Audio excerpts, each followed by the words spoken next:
I'm Jen Cafferty. This is Living Free. I want to thank H.H. Gregg and KitchenAid, and I want to thank now our 3 volunteers, Debbie, Denise, and Lee, who have agreed to have wonderful makeovers by RedApple Lipstick today. So thanks, ladies.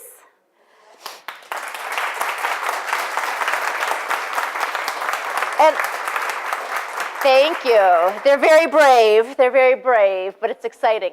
So I want to welcome Jay and Andrea Harper from RedApple Lipstick, who have amazing information for us to keep us safe and beautiful, and we'll be doing our makeovers today. So welcome.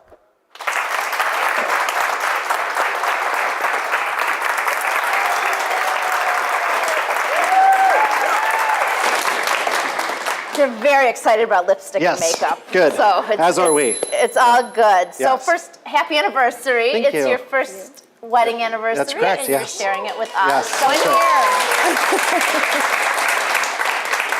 that's And Andrea, I'm going to have you go and do makeovers on these lovely ladies, and we'll check back in with you in a minute. Excellent. Excellent.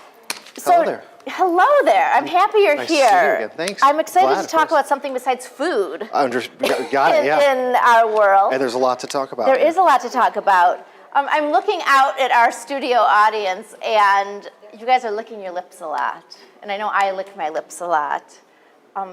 What are we actually eating, and how much are we eating of our lipstick and chapstick? A lot. You know, the avid lip chap, like chapstick product, right, and lipstick wearer is going to ingest something between 1/2 pound and 1 pound a year.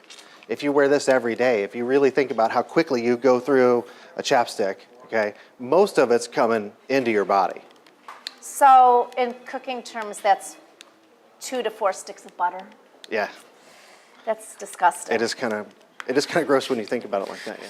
Are there some common ingredients? And you know, we can go in future episodes into all kinds of allergens, but sticking to gluten today. Yes. What are some things people can look for on an actual label?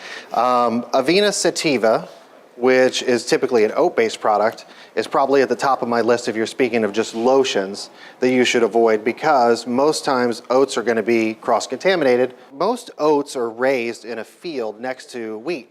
Okay, and if you've ever grown a jalapeno next to a tomato plant, got a hot tomato, right? You understand how this cross-contamination in the field can happen. And then the oats are processed inside of a manufacturing facility, right, that also processes wheat and barley and rye. And if you've ever seen the inside of one of those, it's like a dust cloud when they're making this stuff. So this dust is going to go and it's going to settle and it's all going to mix together. And you're not going to really know if the oats that you're putting on your body or eating or ingesting is truly gluten-free or not, unless somebody, the manufacturer, tested it at its final stage. What about one of the questions that I hear a lot is vitamin E, and I don't think people realize that vitamin E could contain gluten. Can you talk to us about that? Yeah, vitamin E is an interesting subject, and one that we get a lot of questions about, because all of our lipstick actually contains vitamin E. Gluten-free vitamin E? Definitely gluten-free. Okay, it's going to come from a couple of different sources, but most vitamin E is made from wheat germ oil. Okay, there's a process that they do to make this, but then you can also get vitamin E from other sources like soybeans. Okay, things of that nature that don't have a glutinous source. But the FDA, the way the Food and Drug Act makes people label products, when you label vitamin E in a topographical form, there's only 4 names you can give it, no matter where the stuff came from. So it's going to be D-alpha, DL-alpha, tocopherol acetate, and that's what they require us to put on the box, regardless of the source of the vitamin E. But that doesn't tell you what the source of the gluten is. Doesn't tell you anything about where the source of the gluten is. So again, back to the company that's making the stuff. If the company who's making the stuff doesn't take the time to lab test their final products and control all of their procedures from start to finish, you're never going to really know. You see where I'm headed with that? It all starts at the raw ingredients all the way back at the back, most of which aren't generally made in this country.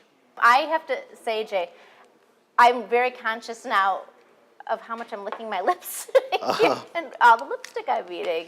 Stay tuned. We'll be right back with more Living Free.